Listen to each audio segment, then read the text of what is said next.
Today I wanted to talk about innovative thinking and how that can strategically enhance a project's value through kind of a balance of community benefit and functional and revenue generating ideas. So it's really about this kind of balance, I find, between those two things, you know, what the client needs and making sure that the building contributes positively to the public domain. And so I think this is a really exciting idea where architecture can really thrive and we can create a really interesting outcome that solves many different issues at the same time. So today I wanted to show you two projects. One is a commercial office building in Manly, and the other is Bondi Surf Club down in Bondi Beach, a community project. And I feel like those two projects explain this idea of kind of innovative thinking and kind of being strategic in the way that you solve some of these issues.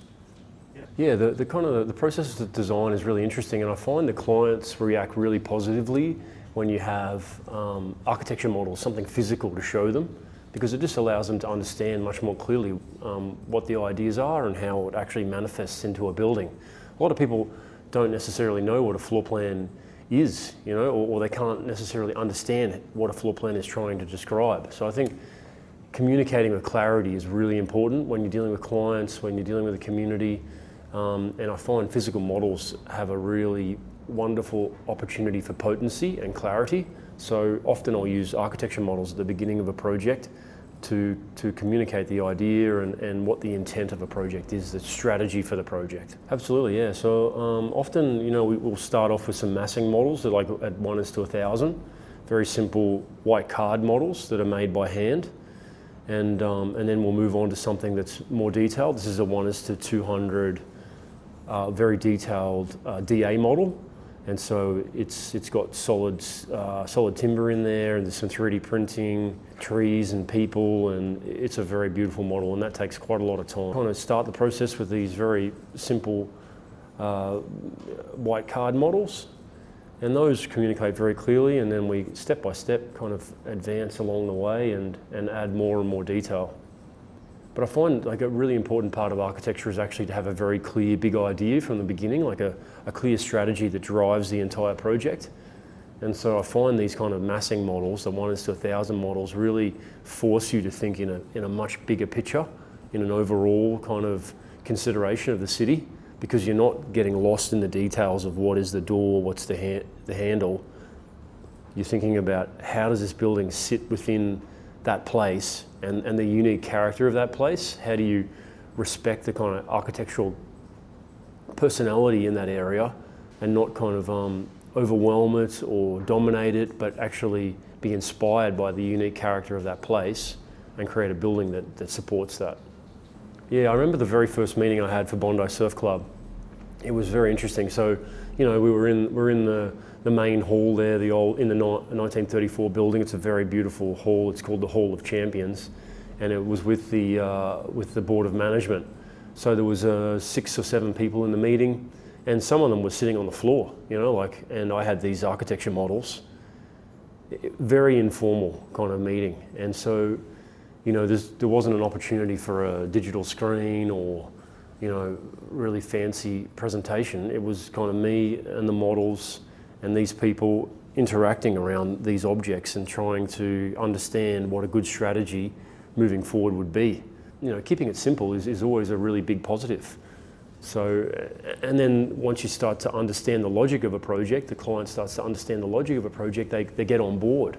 You know, I think the worst way to approach kind of architecture is through really complex and confusing ideas that no one can really understand or are tangible. Personally, I like to focus on like logical issues that will improve the situation with the public domain and deliver the functional requirements that are needed by the club or the client.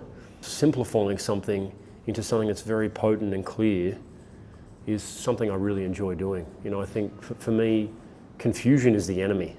At every moment, you know, in the office, I'm constantly trying to, you know, write down something that's easy to understand so the client can understand it, council can understand it, we can get it approved quickly, make sure the architecture is doing what it needs to do efficiently, it delivers on what's required, architecturally, but it's not overworked or unnecessary. It's delivering what's required. It's about clarity.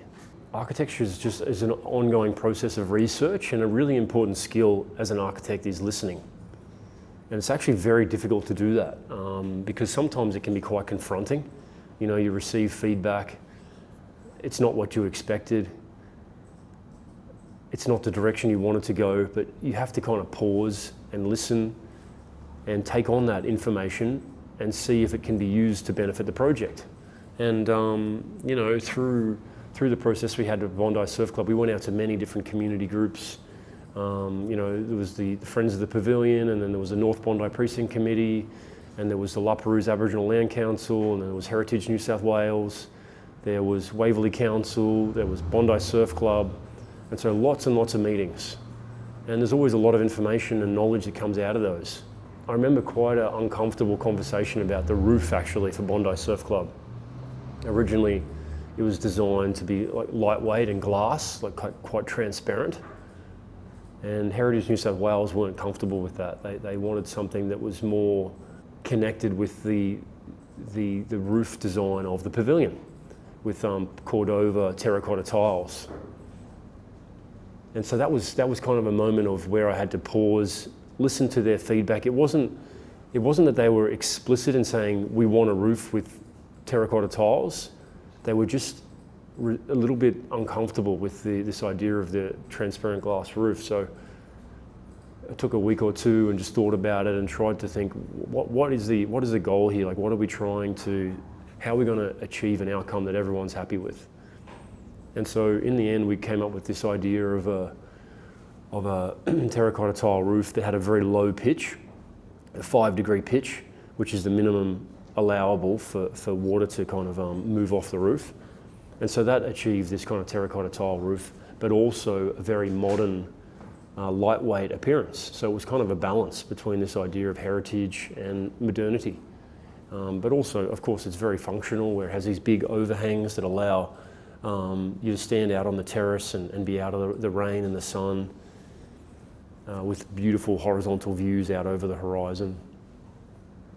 But just to summarise there, I think it's, as an architect, it's really important to listen. It can be very difficult at times. Sometimes you feel like you're under personal attack. It's important to take on that knowledge and find an appropriate solution.